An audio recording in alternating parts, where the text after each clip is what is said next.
Hello everyone, कैसे हैं आप सभी। उम्मीद करती हूँ आप सभी बिल्कुल स्वस्थ होंगे, बिल्कुल अच्छे होंगे। बिल्कुल देखिए, आज हम फिर मिले हैं एक नए जोश के साथ। बिल्कुल ठीक है।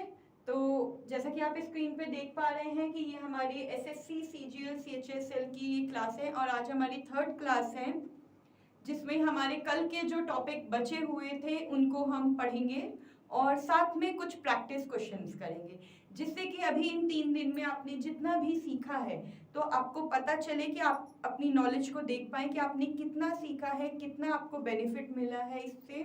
तो ये सब चीज़ें आप चेक कर पाएं। तो चलिए एक बार सभी आ जाइए, जुड़ जाइए, फिर स्टार्ट करते हैं ये क्लास। ठीक है, तब तक मैं आपकी वीडियो चेक करती हूँ कि सही चल रही है कि नहीं। बिल्कुल बिल्कुल बिल्कुल सही वीडियो चल रही है। हाँ जी, हाँ जी, बिल्कुल। हाँ, स्क्रीन भी बिल्कुल क्लियर है। चलिए, तो नमस्कार सभी को। बिल्कुल एजुकेशन स्टडीज के प्लेटफॉर्म पे आपका स्वागत है। चलिए स्टार्ट करते हैं फिर आज की क्लास। जैसे कि हम सिलेबस वगैरह आपको पता ही है, हम आगे बढ़ चुके थे सिलेबस से काफ़ी। ठीक है, तो अभी हमारी जो क्लास चल रही थी, हाँ इनयाक हम पढ़ चुके हैं, ये मैं आपको बता ही चुकी हूँ ये सब चीज़ें।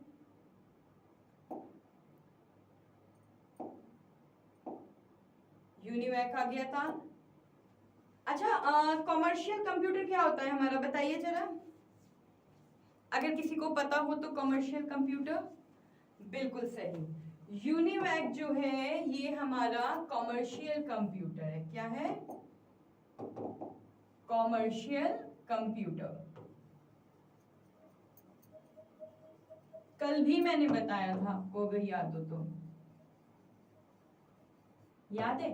अच्छा, सच सच बताइए, किस किसने सच में पढ़ा था? पढ़ा था आप सबने क्लास में? हाँ बिल्कुल। हाँ, पूरी वीडियो देखनी है आपको, पूरी स्टार्टिंग से एंडिंग तक आपको हमारे साथ जुड़े रहना है, क्योंकि अगर आप स्क्रॉल कर करके देखोगे तो आपको बिल्कुल भी कुछ भी समझ में नहीं आएगा और वो आपकी जो नॉलेज है वो आधी अधूरी होगी। और आपको पता है कि आधी अधूरी नॉलेज से कभी भी सफलता प्राप्त नहीं होती है। तो अगर आपको सक्सेस चाहिए तो डेफिनेटली आपको पूरी वीडियो देखनी है। और ये मैं आपसे प्रॉमिस करती हूँ कि आप अगर ये पूरी प्लेलिस्ट कंप्यूटर की जितनी भी हमारे लेक्चर्स होंगे, बहुत ज़्यादा लेक्चर्स नहीं होंगे क्योंकि हमारा टॉपिक जो है हमारा बहुत लिमिटेड ही दिया हुआ है, तो हमारे जितने भी लिमिटेड टॉपिक है उनमें जितना मैक्सिमम कवर हो सकता है, जिस तरह के एमसीक्यूज आपके बनते हैं इन टॉपिक से, तो आपको उन्हीं टू द पॉइंट वही चीजें कराई जा रही हैं और जो पूरा पेपर बनेगा वो यहीं से ही बनेगा। ठीक है, तो याद रखिएगा कि एक तो आप पूरी प्लेलिस्ट देखिए स्टार्टिंग से एंड तक। ठीक है, और बीच बीच में 3 या 4 दिन बाद उस वीडियो को एक बार रिवाइज करते हुए चलिए, क्योंकि स्टार्टिंग का जो थोड़ा सा पार्ट है वो थ्योरेटिकल है। ठीक है, और थ्योरी पार्ट जो है वो थोड़ा सा लर्न करना आपको पड़ेगा। ठीक है, तो आपको मैंने जैसे कल बताया था कि आप एक फ्लो चार्ट बना सकते हैं। फ्लो चार्ट के थ्रू आप यहाँ पे ईयर मेंशन करिएगा, फिर इन्वेंटर के नाम, ठीक है, जिसने भी इन्वेंट किया है, और कौन कौन सी डिवाइस यानी कि कौन कौन से कैलकुलेटर्स आपके उन्होंने इन्वेंट किए हैं। तो इसका एक फ्लो चार्ट बनाइए जिससे आपको अच्छे से लर्न हो जाए ईयर वाइज। ठीक है, बिल्कुल। तो चलिए अब आगे बढ़ते हैं हम, जो कि आज हमारा जो टॉपिक हमारा कल रह गया था वो है जनरेशन ऑफ कंप्यूटर्स। ठीक है, यही टॉपिक रह गया था। तो जनरेशन ऑफ कंप्यूटर, आपको पता है कि कंप्यूटर पहले तो नहीं था। ठीक है, धीरे धीरे उसका डेवलपमेंट हुआ है। ठीक है, तो जब धीरे धीरे डेवलपमेंट हुआ है तो आपको ये पता होना चाहिए कि अभी करेंटली हम कौन सी जनरेशन में हैं। हम हैं 5th जनरेशन में। ठीक है, बट हम 4th जनरेशन के भी कंप्यूटर्स अभी यूज कर रहे हैं। ठीक है, हम एआई टेक्नोलॉजी में आ गए हैं, लेकिन हम अभी ये वाले 4th जनरेशन के कंप्यूटर्स को भी यूज करें। तो चलिए स्टार्ट करते हैं कि हम ये देखेंगे कि कौन सी जनरेशन से कहां तक कौन से कंप्यूटर आपके बने हैं। ठीक है, चलिए अगर मैं फर्स्ट जनरेशन की बात करती हूँ, फर्स्ट जनरेशन की आपकी जो ड्यूरेशन है वो है 1940 टू 1956, ठीक है, यानी कि कितनी ईयर्स हो गए, 16 ईयर्स हो गए, 1940 टू 1950 एंड 6 ईयर्स, 16 ईयर्स हो गए। फर्स्ट जनरेशन में जो हमारा डिवाइस हमारा इन्वेंट हुई थी वो हुई थी वैक्यूम ट्यूब। क्या हुई थी, vacuum tubes. Vacuum tubes first generation की डिवाइस है और ये बहुत बड़ी थी, लार्ज थी, एक्सपेंसिव थी, बहुत ही एक्सपेंसिव थी, ठीक है, और इतनी महंगी भी थी, इतनी बड़ी भी थी, मतलब ये इतनी बड़ी थी कि आप मानो एक कमरे में इसे कमरे जितनी बड़ी थी, कमरे में इसे रखा जाता था और 4 से 5 लोग इसे ऑपरेट करने के लिए चाहिए होते थे, ठीक है। तो फर्स्ट जनरेशन आपको जो याद रखना है वो एक तो ये आपको ड्यूरेशन याद रखनी है कि ड्यूरेशन कितनी है, दूसरा आपको कि कौन सी जनरेशन में कौन सी डिवाइस आपको आपकी आई थी, ठीक है, बनी थी। तो फर्स्ट जनरेशन में आपकी वैक्यूम ट्यूब्स बनी थी। ये अगर मैं बात करूं वैक्यूम ट्यूब की तो ये बहुत ज़्यादा बड़ी थी, महंगी थी, एक्सपेंसिव थी, बहुत ज़्यादा हीट जनरेट करती थी, ठीक है, और इसे बहुत ज़्यादा हीट प्रोड्यूस होती थी, मतलब बहुत ज़्यादा धुआं इस टाइप से हीटिंग आती थी, ठीक है। समझ पा रहे हैं क्या कह रही हूँ मैं, बिल्कुल बिल्कुल, ठीक है। तो वैक्यूम ट्यूब्स जो थी बहुत बड़ी थी, एक्सपेंसिव थी और बहुत स्लो वर्क करती थी, ठीक है, जिससे कि काम करने में बहुत ज़्यादा समय लगता था। तो ये फर्स्ट जनरेशन बात है। अच्छा बताइए कौन सा ऐसा कैलकुलेटर मैंने आपको बताया था जो वैक्यूम ट्यूब का यूज जिसमें हुआ था, जो बिल्कुल वैक्यूम ट्यूब की तरह था, बिल्कुल सही। तो मैंने आपको बताया था, क्या था, नैक बताया था आपको, पीछे दिखाया भी था,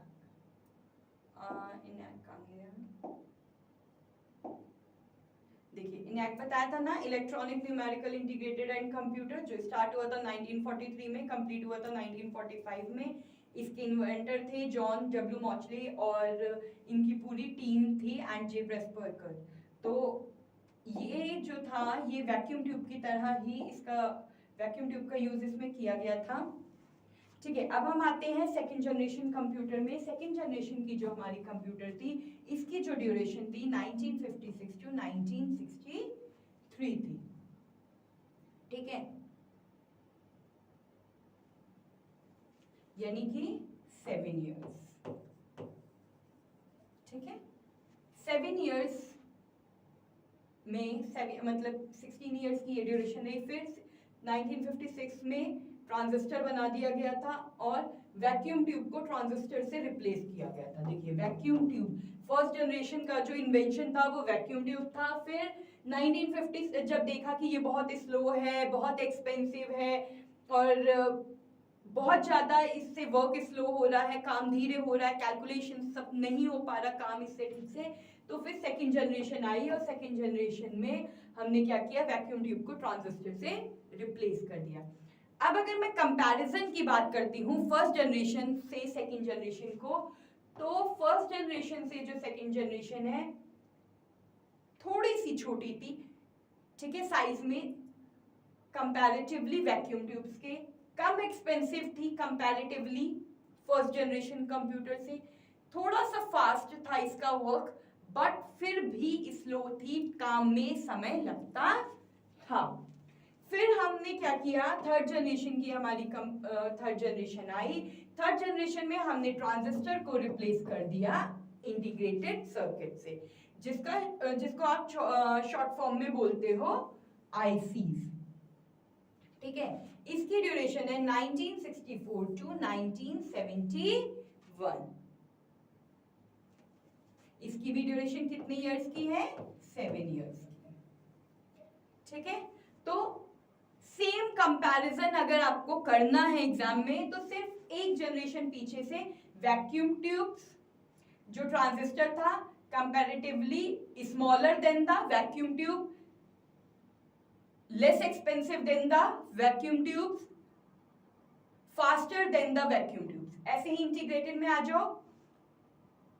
Larger, smaller than the second generation of computer, less expensive than the second generation of computer, less faster than the second generation of computer. ठीक है, आ गया. अब हम आ जाते हैं फोर्थ जनरेशन ऑफ कंप्यूटर में. फोर्थ जनरेशन ऑफ कंप्यूटर की जो ड्यूरेशन है थी वो 1971 थी और 1971 को इंटीग्रेटेड रिप्लेस होकर के माइक्रो प्रोसेसर में कन्वर्ट हो गया था.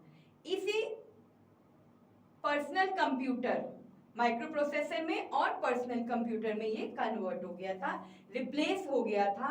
और अगर इसकी बात करें तो आपको पता है पर्सनल कंप्यूटर जो आजकल हम यूज कर रहे हैं ये छोटे छोटे हैं, ये बहुत बड़े बड़े कंप्यूटर होते थे. इनके लिए एटलीस्ट 1 रूम चाहिए होता था और इन्हें ऑपरेट करने के लिए बहुत सारे लोग चाहिए होते थे. इसमें हम पंच कार्ड का यूज करते थे फर्स्ट जनरेशन का जो कंप्यूटर्स थे.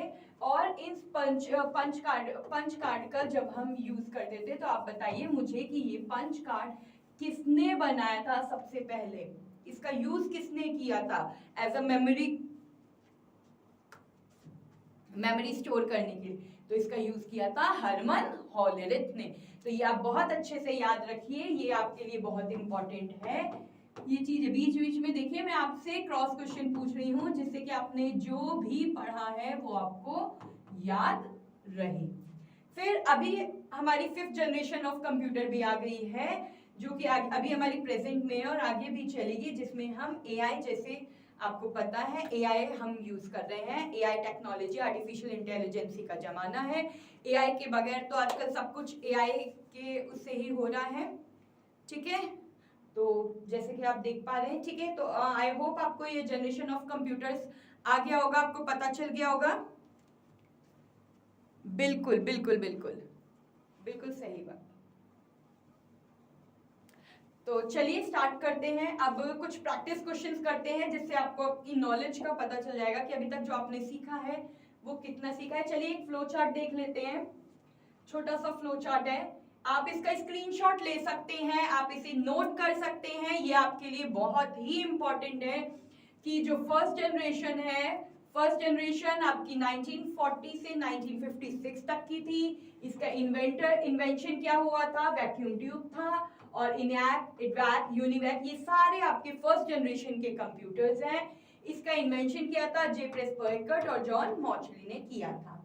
सेकंड आपकी आ जाती है सेकेंड जनरेशन जिसकी ड्यूरेशन थी 1956 टू 1963. इसमें इन्वेंशन हुआ था, वैक्यूम ट्यूब रिप्लेस हो गया था आपके ट्रांजिस्टर कंप्यूटर से और इसका इन्वेंशन किया था जॉन बाउडिन, वॉल्टर ब्रेटन ने और विलियम शॉकले ने.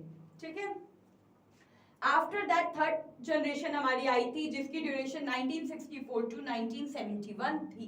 देखिए सबसे ज्यादा समय फर्स्ट जनरेशन ऑफ कंप्यूटर में लगा था, इसके इन्वेंशन में लगा था, इस पे वर्क हो रहा था. उसके बाद ये दोनों 7 इयर्स के थे. ठीक है, अब ट्रांजिस्टर रिप्लेस होके आईसी में आ गया था जो कि हमारा था इंटीग्रेटेड सर्किट और इसका इन्वेंशन किया था जैक किल्बी ने और रॉबर्ट नॉइस ने. ठीक है, फिर फोर्थ जनरेशन आया जो कि अभी हम यूज कर रहे हैं. फोर्थ जनरेशन ऑफ कंप्यूटर 1971 में आया था. कब स्टार्ट हुआ ये जरूर पूछा जा सकता है. तो माइक्रो प्रोसेसर, इसका इन्वेंटर था माइक्रो प्रोसेसर और पर्सनल कंप्यूटर्स. ठीक है, इसको इंटेल ने किया था. ठीक है, इंटेल कंपनी जो है ये भी कंप्यूटर मैन्युफैक्चरिंग कंपनी है आपकी. ठीक है, बिल्कुल. तो जैसा मैं बता रही थी आपको, जो इंटेल है ये दुनिया की सबसे बड़ी सेंट्रल प्रोसेसिंग यूनिट और सेमीकंडक्टर निर्माता कंपनी है. ठीक है, इसके बाद हम आए थे फिफ्थ जनरेशन ऑफ कंप्यूटर में. तो फिफ्थ जनरेशन ऑफ कंप्यूटर में हम आज के टाइम पे आपको पता है कि हम यूज कर रहे हैं सब कुछ आजकल आर्टिफिशियल इंटेलिजेंसी यानी कि एआई हो चुका है. अभी भी इस पे आईबीएम कंपनी जो कि आपकी सबसे बड़ी international business machine computer manufacturing company है, ये इस पे अभी भी रिसर्च कर रही है। कौन कर रहा है एआई पे अभी भी रिसर्च? आईबीएम, जो कि कंप्यूटर मैन्युफैक्चरिंग कंपनी है, और गूगल।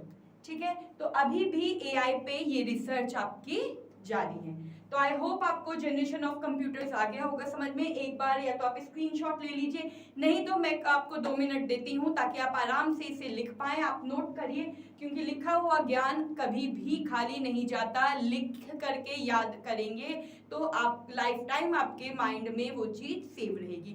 तो एक बार लिख लीजिए, तब तक मैं आपकी वीडियो वगैरह देखती हूँ सब सही चल रहा है कि नहीं। बिल्कुल सभी कुछ बिल्कुल ठीक चल रहा है। तो एक बार आप लिखिए, बिल्कुल ऐसे ही फ्लो चार्ट बनाइए कि जनरेशन क्या है, जनरेशन वाइज, ईयर वाइज, उसकी इन्वेंशन और उसके इन्वेंटर। बिल्कुल आप बनाइए, फिर हम आगे स्टार्ट करते हैं।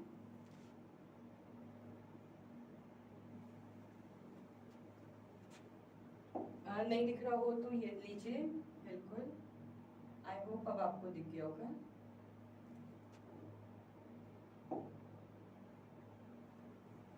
ठीक है, बिल्कुल सही। तो चलिए अब हम स्टार्ट करते हैं प्रैक्टिस क्वेश्चंस की तरफ। अब हम बढ़ते हैं। ठीक है, तो फर्स्ट क्वेश्चन है हमारा, व्हाट इज अ कंप्यूटर, जो हमने फर्स्ट डे फर्स्ट लेक्चर में पढ़ा था। बताइए, चलिए answer, what is a computer. Computer क्या है? कंप्यूटर एक मैकेनिकल डिवाइस है कैलकुलेशन के लिए। कंप्यूटर इलेक्ट्रॉनिक डिवाइस है डेटा को प्रोसेस करने के लिए। कंप्यूटर एक डिवाइस है गेम खेलने के लिए सिर्फ, या फिर कंप्यूटर एक स्टोरेज डिवाइस है? बताइए क्या है।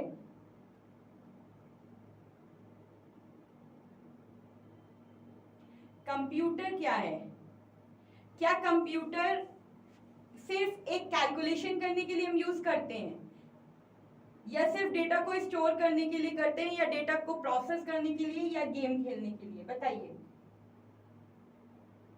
बिल्कुल, कंप्यूटर एक इलेक्ट्रॉनिक डिवाइस है जो कि हमारे डेटा को प्रोसेस करती है। ठीक है, so B is the correct answer of it. Next question की तरफ बढ़ते हैं। नेक्स्ट क्वेश्चन है हमारा, who is known as the father of computer. बताइए कौन है फादर ऑफ कंप्यूटर, कौन है? आप बताएं हमें, सोचिए और बताइए।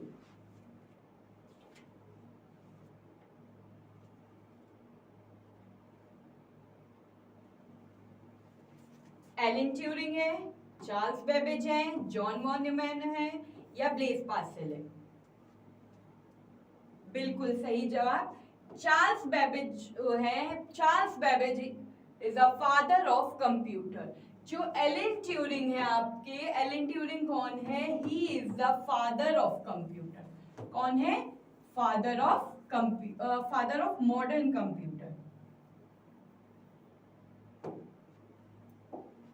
फादर ऑफ मॉडर्न कंप्यूटर कौन है आपके? एलन ट्यूरिंग है। ठीक है, इसके बाद अगर हम जॉन वॉन न्यूमैन पे आते हैं, तो इन्होंने किसका कौन से कैलकुलेटर बनाया था? इडवैक बनाया था।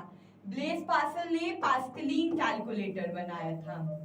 ठीक है, तो आपको याद रखना है, इस तरीके से आपको चीजें एग्जाम में अपने ऑप्शंस को किस तरह से आप चेक करोगे, किस तरीके से, तो ये चीजें आपको जरूर याद से आनी चाहिए। ठीक है,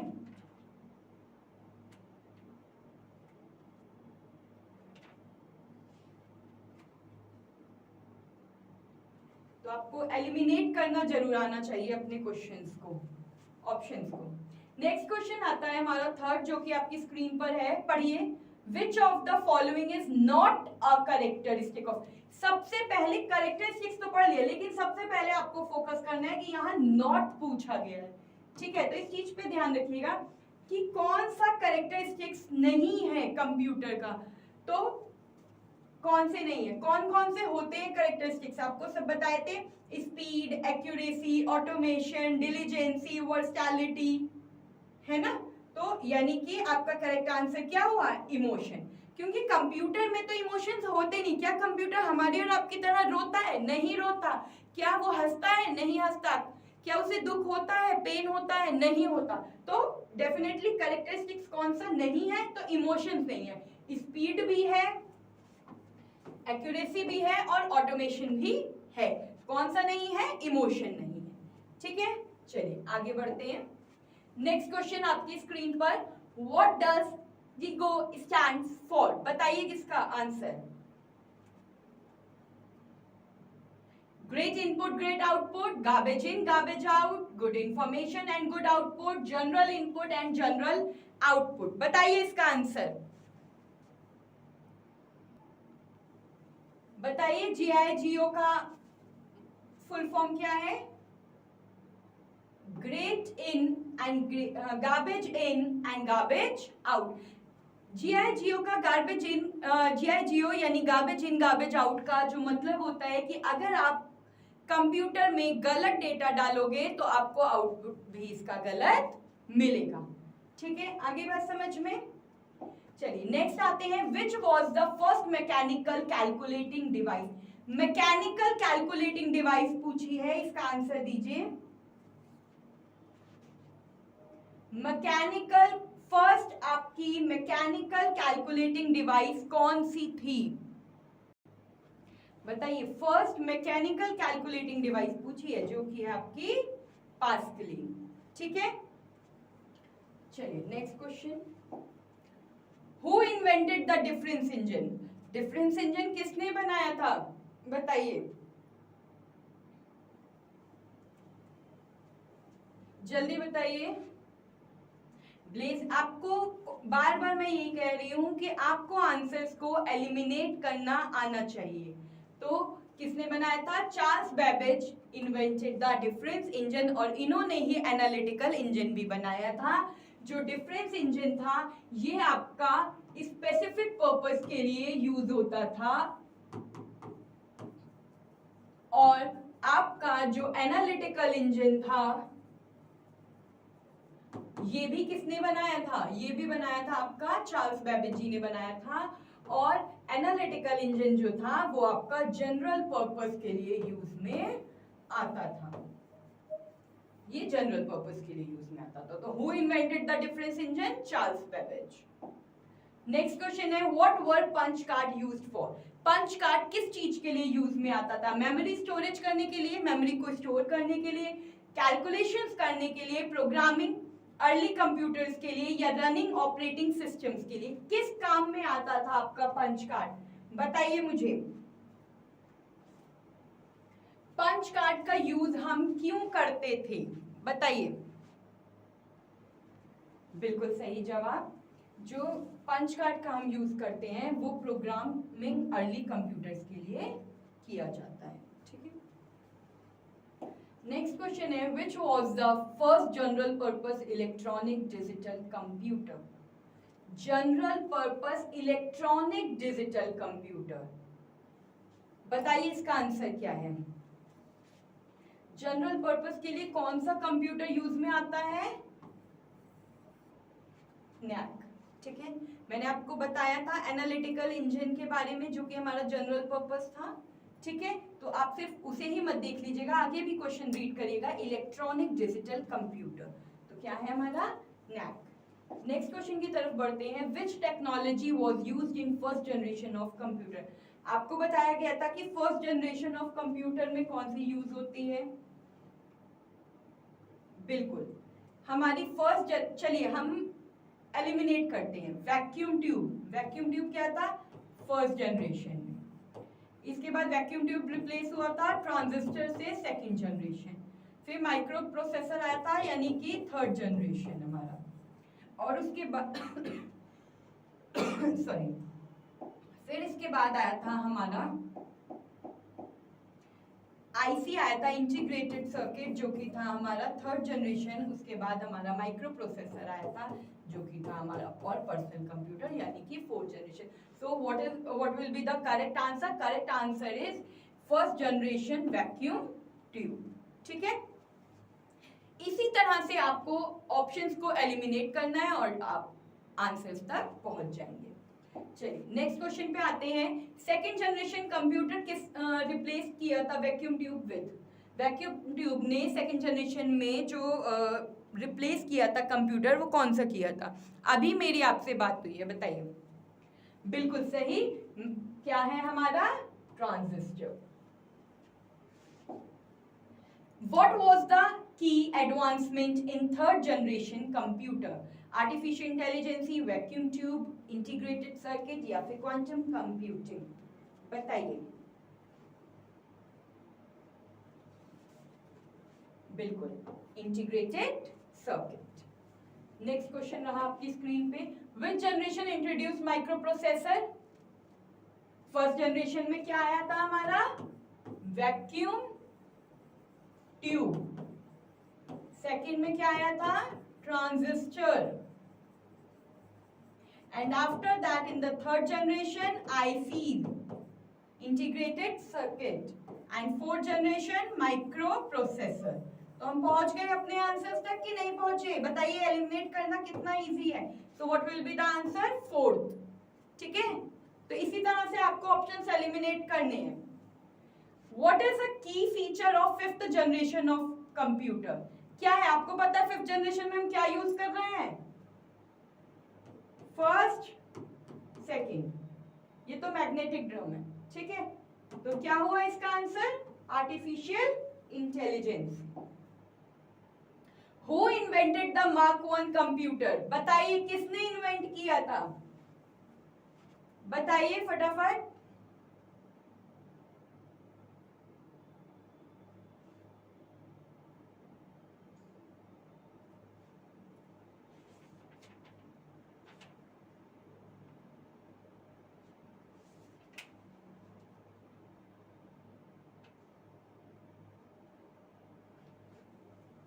जे प्रिस्पर ने क्या किया था? इनैक्ट किया था।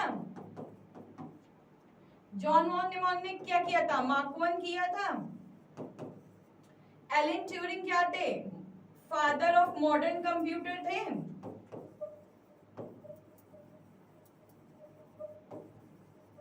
तो आंसर क्या हुआ? हावर्ड एकन। ठीक है, What does NAC stands for? Full form बताइए। मैंने आपसे कहा था फुल फॉर्म आपको जरूर लर्न होने चाहिए। ऑप्शन ए है आपका electronic network for information and communication, B है आपका electronic numerical integrated and computer, third C option electronic non intelligent automatic computer, D है electrical numerical integration and calculation. तो इसका आंसर बताइए प्लीज।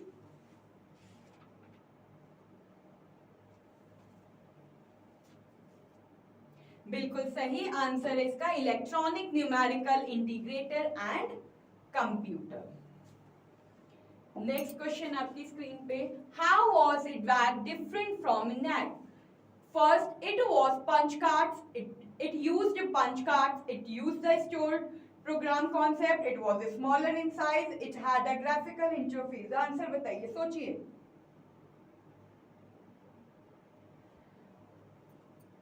अरे डेफिनेटली स्टोरेज की प्रॉब्लम थी ना दोनों में, कि इसमें हम स्टोर कर सकते थे, इसमें नहीं कर सकते थे। तो आंसर क्या है? It use the stored program concept. ठीक है, नेक्स्ट पे आते हैं हम। Who developed exact? एग्जैक्ट किसने डेवलप किया था? बताइए इसका आंसर।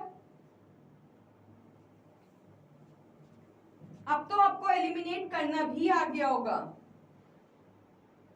बताइए, जल्दी बताइए, सोचिए।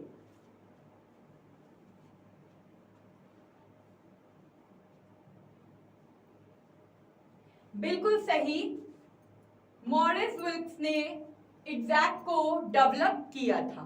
ठीक है, नेक्स्ट और लास्ट क्वेश्चन है ये आपका, what was the first commercial computer in the US? Commercial computer कौन सा है हमारा? बताइए,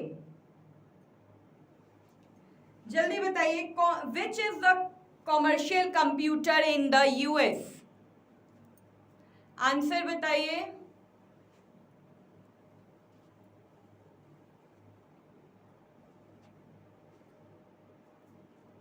बिल्कुल सही, यूनिवैक जो है ये हमारा ये जो है हमारा कॉमर्शियल कंप्यूटर है।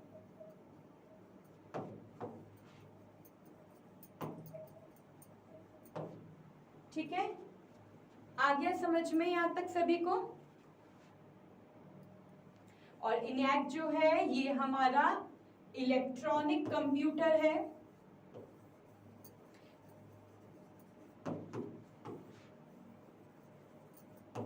ठीक है, और रिडवैक की अगर मैं बात करती हूँ, ये हमारा अर्ली इलेक्ट्रॉनिक कंप्यूटर है। इसके बाद हमारा कमर्शियल कंप्यूटर आ गया था। ठीक है, तो ये सब चीजें जो छोटी छोटी हैं ये आपको याद होनी चाहिए, आपको पता होना चाहिए। आज देखिए हमने किस तरह से मल्टीपल क्वेश्चंस हमने सॉल्व किए हैं। तो आई होप आपको ये सब पता चल गया होगा कि किस तरह से हमारे क्वेश्चंस बनेंगे इन टॉपिक से, और किस तरह से एग्जाम में हमें अटेम्प्ट करने हैं क्वेश्चन, किस तरह से हमें सारे आंसर्स को एलिमिनेट करना है। तो ये चैप्टर जो स्टार्टिंग का थोड़ा सा पार्ट है अभी कि जो आपका थ्योरी है, तो बिल्कुल परेशान होने की जरूरत नहीं है कि हम कैसे याद करेंगे, आप घबरा जाओ, बिल्कुल पढ़ना ही छोड़ दो, वीडियो देखना, ऐसा नहीं करना है। हर एक चीज पेशेंस के साथ की जाती है। अगर आप सब्र रखोगे तो बिल्कुल आपको सफलता प्राप्त होगी।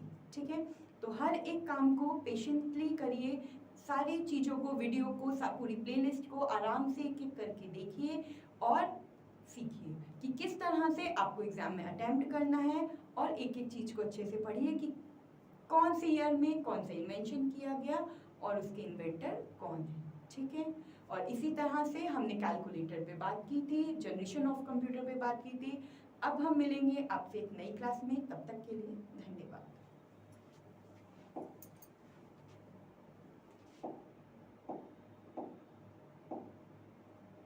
चलिए मिलते हैं अब आपसे एक नई क्लास में, धन्यवाद।